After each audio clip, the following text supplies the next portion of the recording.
दोस्तों, क्या आप जानते हैं कि भारत के दिल में एक ऐसा जिला है जो इतिहास की किताबों से निकलकर आया लगता है, जहां प्राचीन राजाओं की कहानियां पत्थरों पर उकेरी गई हैं, जहां सोने की खदानें चमकती हैं और जहां चावल के खेतों को चावल का कटोरा कहा जाता है।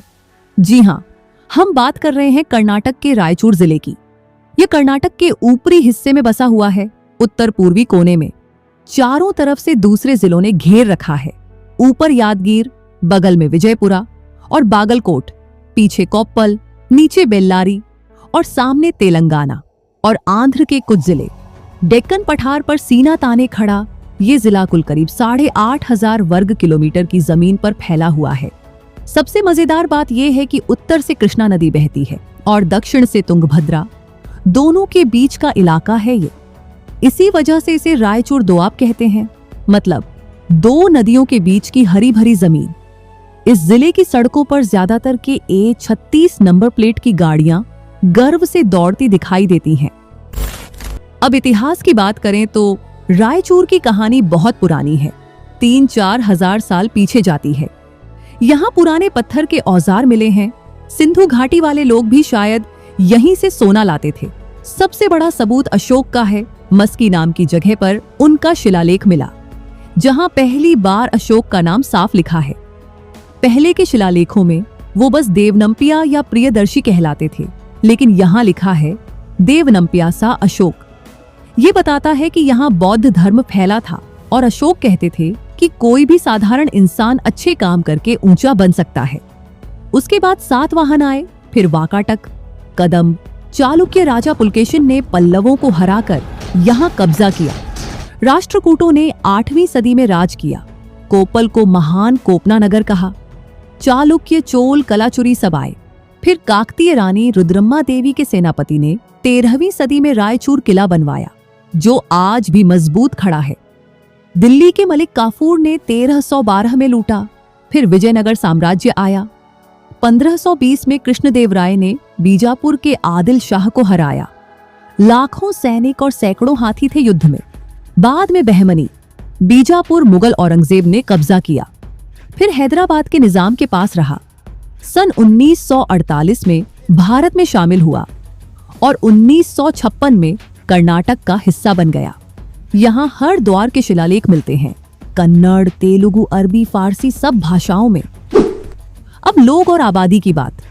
2011 में 19 लाख के करीब थे, अब 2026 में 22 से 22.5 लाख के आसपास पहुंच गए हैं, जो अमेरिका के वेस्ट वर्जीनिया राज्य के आबादी जितनी है। लड़के लड़कियों का अनुपात बराबर है। ये कर्नाटक के सबसे कम पढ़े लिखे जिलों में शुमार है, जहां 60% लिटरेसी रेट है। यहां IIT होने के वजह से सुधार हो रहा है। लोग ज्यादातर कन्नड़ बोलते हैं, कुछ उर्दू, तेलुगु और हिंदी भी। हिंदू ज्यादा हैं, मुस्लिम भी अच्छी संख्या में। लोग ज्यादातर खेती करते हैं, बहुत मिलनसार हैं। यहाँ कारा हुन्निमे जैसे त्योहार मनाते हैं। जब बुवाई शुरू होती है, रंगोत्सव भी 8 दिन चलता है। हरिदास संतों ने यहाँ से कर्नाटक संगीत को बहुत आगे बढ़ाया। खाने की बात करूं तो रायचूर का खाना उत्तर कर्नाटक वाला है, मसालेदार और बहुत स्वादिष्ट। झोलाड़ा रोटी यानी ज्वार की भाकरी सबसे ऊपर है, मसालेदार करी के साथ खाते हैं। एन्नेगाई यानी भरवा बैंगन उग्गानी ब्रेकफास्ट में फेमस है। गदगी मटन की सुगंध से मुंह में पानी आ जाता है। थाली में सब कुछ मिलता है, दाल, चटनी, दही, चावल, रोटी, अचार।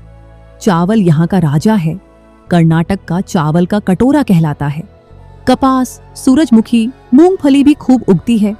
मसाला ज्यादा लगे तो बोल देना, लोग कम कर देते हैं।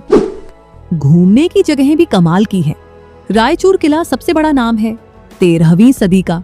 ऊपर चढ़कर पूरा शहर दिखता है। एक मीनार वाली मस्जिद भी है। मस्की में अशोक का शिलालेख देखने लायक। हट्टी स्वर्ण खदानें 4000 साल पुरानी है। भारत में आज भी चल रही एकमात्र गोल्ड माइन है। मुदगल किला, जलदुर्गा किला, नारद गड्डे द्वीप जहां नारद ने तपस्या की, कल्लूर महालक्ष्मी मंदिर, पंचमुखी आंजनेय मंदिर, श्रीपाद दत्तात्रेय देवस्थान। पास में आनेगुंडी और हम्पी भी हैं, जो यूनेस्को साइट है। पर्यटन अब तेजी से बढ़ रहा है। कमाई का सारा खेल खेती पर टिका है। धान और कपास मुख्य हैं। दोनों नदियों के बांध से पानी मिलता है। चावल बाहर देशों में भी जाता है।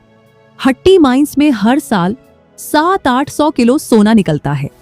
रायचूर थर्मल पावर स्टेशन बड़ी बिजली देता है। यरमरस भी है। जिला अभी भी पिछड़ा माना जाता है, लेकिन फंड आ रहे हैं। नया कॉलेज, इंडस्ट्री एरिया बन रहे हैं। पहुंचने का रास्ता भी अच्छा है।